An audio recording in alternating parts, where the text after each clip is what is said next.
Dance is not about being the best. It's about feeling, expressing, and letting go. No judgments, no limits. Just you and the music.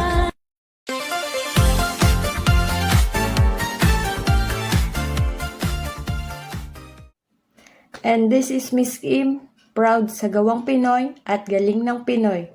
Proud to be Pinoy.